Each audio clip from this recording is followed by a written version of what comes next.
Hey everybody, I'm playing some more with my GoPro, trying to film some stuff, try to get the settings right. Last video was a little bit grainy. It only showed up at like, I don't know what, 3 point something mega, or real slow. I don't know exactly what it was, but I'm trying to film better quality today to see if I had the settings right. So this is a neighborhood I live in, and neighbors, or a lot of people out here are family, and brother-in-law lives over here to the left. His family, or his daughter-in-law, and my brother-in-law lives down here at the end. Some other odds and ends of people. This is originally my father-in-law's farm. Back when he moved here in 1973, there was nobody. Just a burned down house out here in the middle of this field.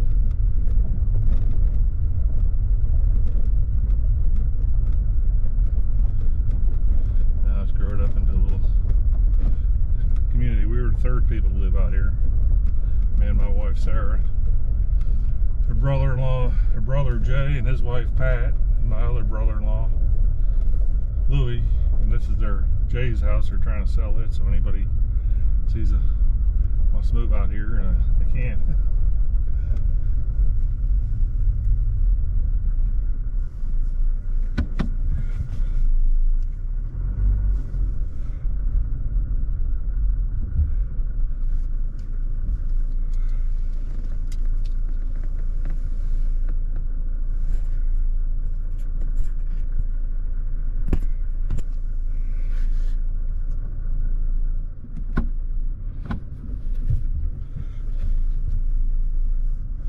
Made a little correction to my camera, make it hopefully be a little more level, not pointing down at the ground so much. Yeah, I got a RAM mount and trying to do got some different ideas how I could film some stuff that might be interesting for people to watch.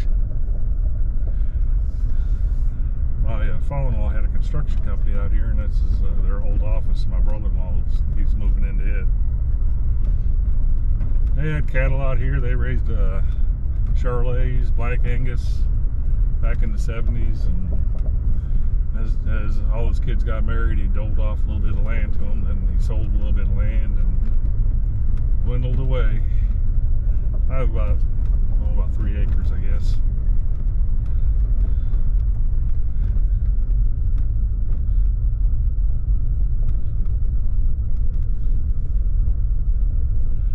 My little spot starts right about here.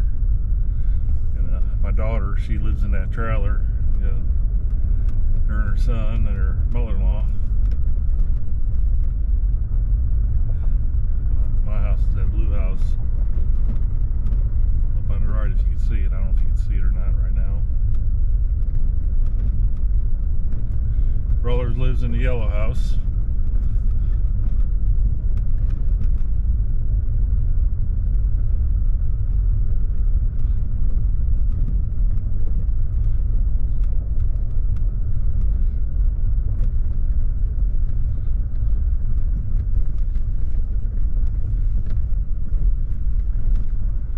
Well, I gotta chip in and take care of the road, and sometimes it gets a little rough. So people get motivated to throw some money in on it.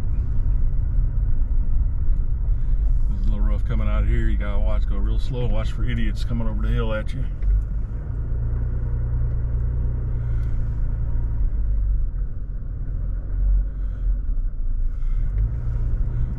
I have a dash cam, and since I've had it, I've had several close calls.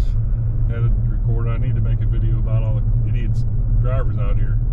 Worst time to drive is on Sunday after a big NASCAR race or church lets out. I don't know why, if there's any correlation between the driving abilities, but it is. It's rough. I used to ride bicycles, and you'd have a bunch of people trying to run you off the road in those days.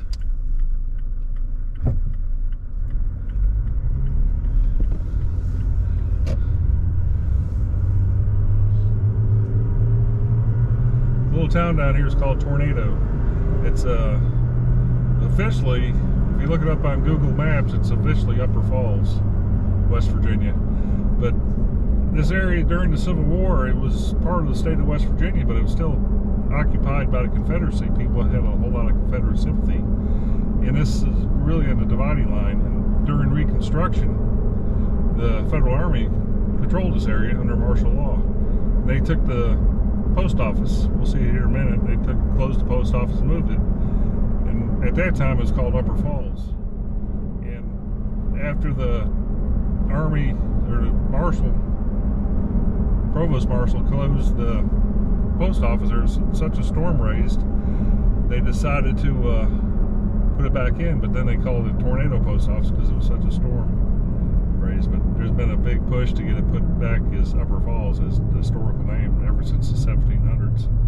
A guy named Thomas Upton got a land grant to settle this area along the river here. We'll be coming up on it shortly. And then he started a long line of grist mills and settled this area. Now it's just a little community where people live here and work in either Charleston or St. Albans. Here's the post office on the left here.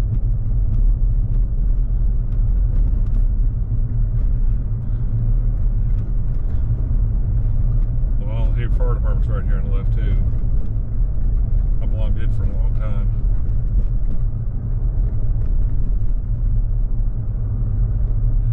Grade school, Ender Heights Grade School. That's where my grandson Dry goes to.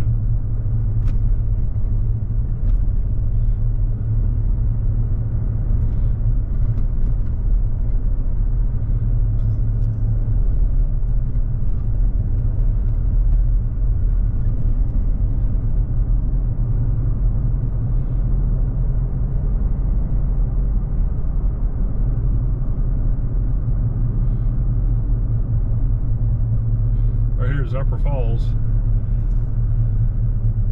That's what right here to the left was where the grist mill was at for years. I think it finally burnt down or tore down in like the 1950s, but there's several of them.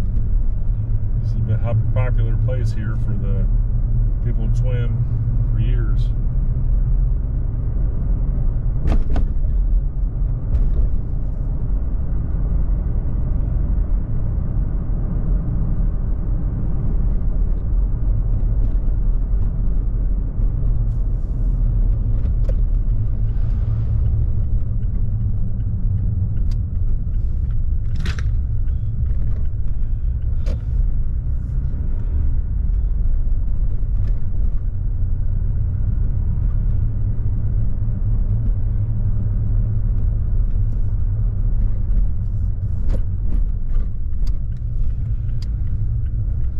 This is a county park, Meadowood, and a lot of kayakers put in here, and canoeists and fishermen.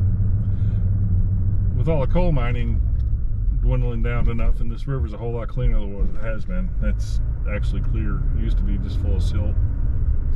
The reason it's called coal, upriver, there's a bunch of coal deposits, and when the first pioneers came in here, they found a bunch of coal in the river, so they call it the Coal River.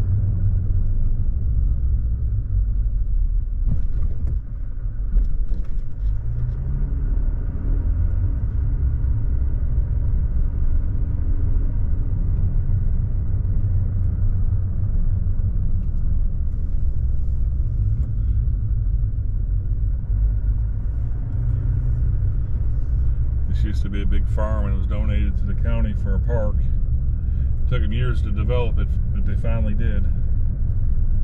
Put some soccer fields and boat launches and stuff.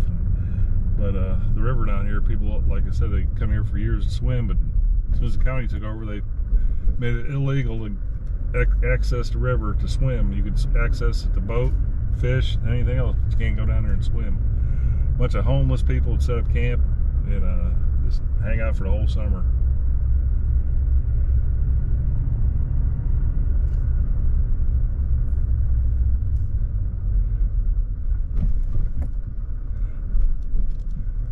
We got this stinking speed bumps.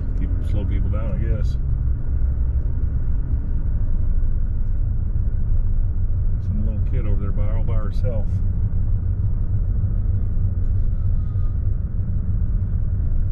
I was down here one time with my grandsons walking, and there was a Toyota pickup truck with the side glass broken.